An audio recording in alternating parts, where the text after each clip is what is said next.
Hi, my name is Catherine. Like it says in the description of the video, I am here today to talk to you a little bit about pre-dentures and kind of things that I wish I had known, not that it would have changed how I felt about it or my decision to get them, and a little bit about how I ended up in the position that I'm in. I'm 32 years old, from Canada. I have 2 kids, wonderful husband, who's been very, very supportive through this whole thing. If it wasn't for him, in all honesty, I don't know if I would be doing this at all.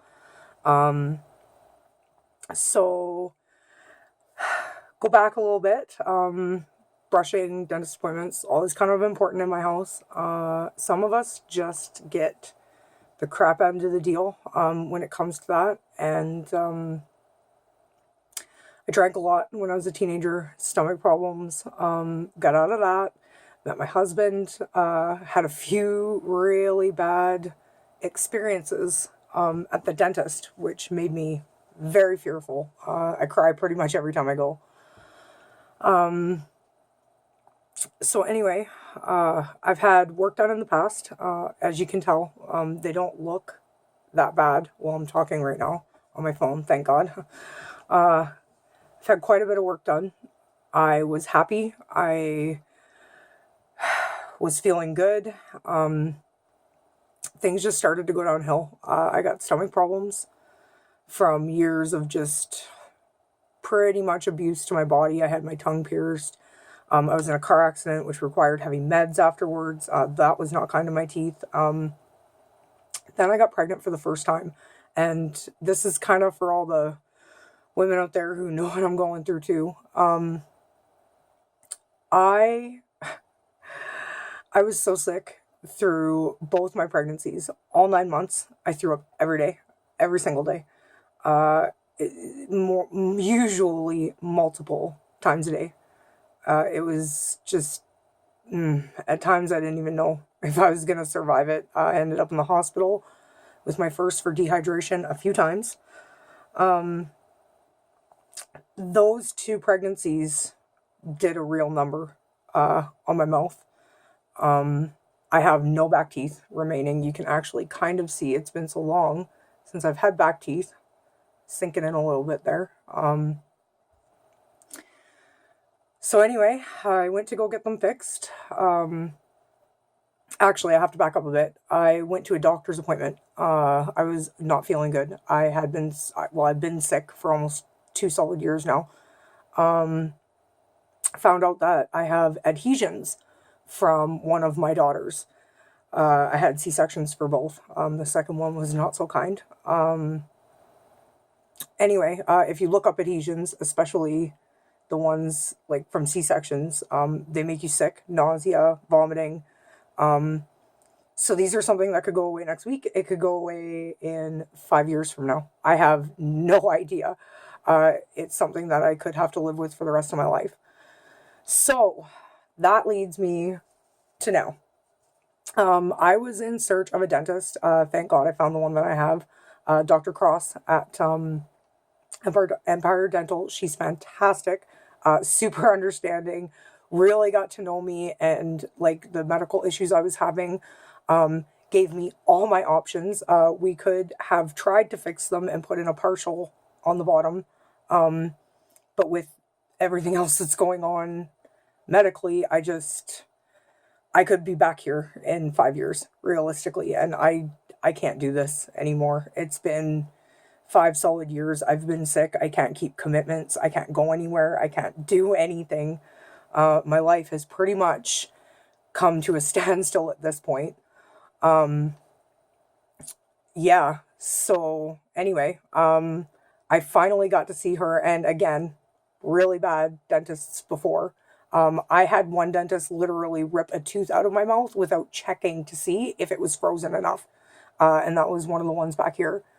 I had another dentist. I broke a tooth in the front, and when I went in to ask him about it, he missed the tooth completely and left the room, said he was done. So yeah. Anyway, So I guess to get to the part about things I kind of wish that I had known. Dentures are super, super expensive, not just the extraction part.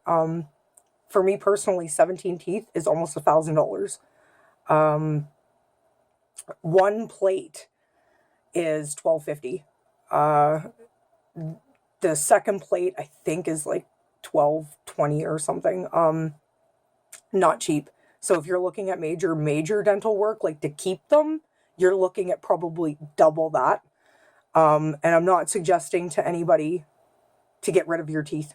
Like, if you can keep them and you don't have side issues like I do, I would absolutely suggest keeping your teeth. Do what you can. Go to your hygienist, your dentist, start a treatment plan. If you have insurance, take advantage of that insurance. Seriously.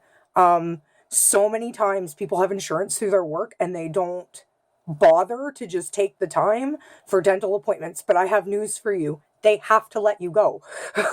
Like that, it's detrimental to you staying healthy. If you have an unhealthy mouth, you cannot be healthy enough to work. It's that simple. I haven't worked in 2 years because I can't stay at a job. I end up getting sick. If you get an abscess, then you're down for a week because you're not feeling good. It messes with your head. So if you have insurance, use it. Go. It covers anything minor, all your checkups, cleanings. Most x-rays are all at 80%. So you'll pay pennies. Pennies. I think one checkup cost me $10. It's seriously.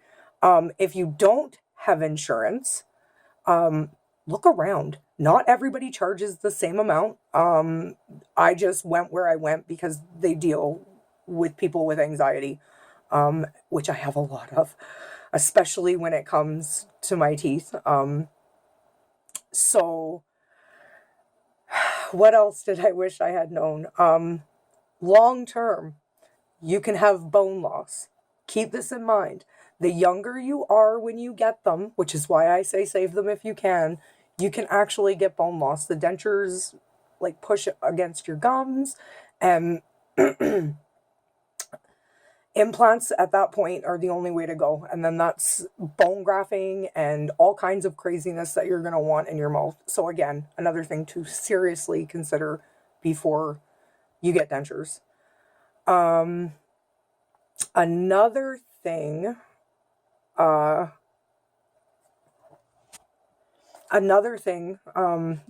I wish I had been told, and I kind of figured it out with my dentist, because she was really good, is you don't have to go in and get your mold and get your teeth pulled like the next week. Okay?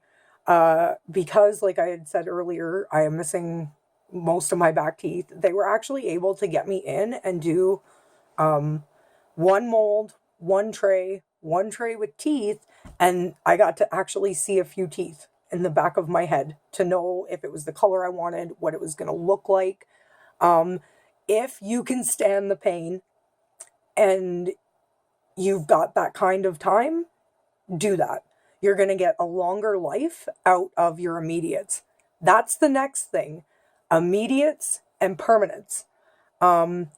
Your first set of dentures are only going to last you 6 months to a year and a half. Now, I say a year and a half because most of the people you're going to watch on YouTube are going to say 6 months to a year.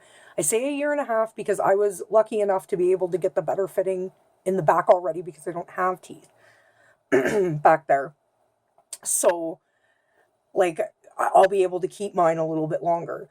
When you go from the immediates to the permanents, it's because there's so much bone change between your immediate denture and your permanent denture that they actually, like, they have to put something that fits better inside your mouth. Yeah, and they're about the same amount.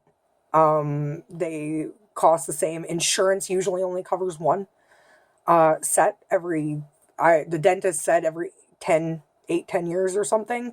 I'm fortunate enough my insurance covers one every 5. Excuse me. I think I'm coming down with something, which is not good because surgery is in the morning.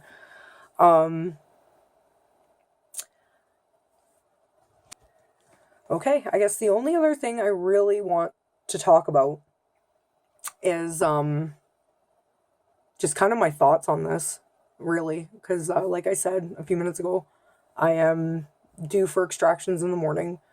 Um, this is really, I think, for me, a part of my healing process. I've been watching an amazing woman here on YouTube. Her name is Kaylin Jax. Um, and she has just been awesome to follow through this whole thing. And she has like videos that cover pretty much each individual thing that I talked about. Um, I just wish that somebody had them kind of condensed when I was looking for them the first time around. And I know as of tomorrow I won't be able to speak or give anybody any of this information. So, yeah. I am, however, going to be documenting as much as I can of this experience. That was another reason for this video, is I noticed when I was looking on YouTube for people who were going through the same thing as I was, there wasn't a whole lot of people who had videos of prior. Now, I'm not gonna open my mouth and show it. I am taking pictures actually after I get off here, and I will print them so that I have comparisons to show later down the road when I'm a little more comfortable with what's happening. But yeah, I really want people to know that this is apparently pretty common. I mean, it's not the rarest thing for someone, you know, in their early 30s to have to be going through this, especially women, children, bone softening, and then morning sickness. And my dentist told me it was more common because of all the things that we go through and, you know, feminine stuff. So anyway, I guess that's it for my video. If you want to subscribe to me, and any comments that are left in the bottom, I will try to respond to as soon as possible. And any questions, yeah, hit me up. Thanks. Bye.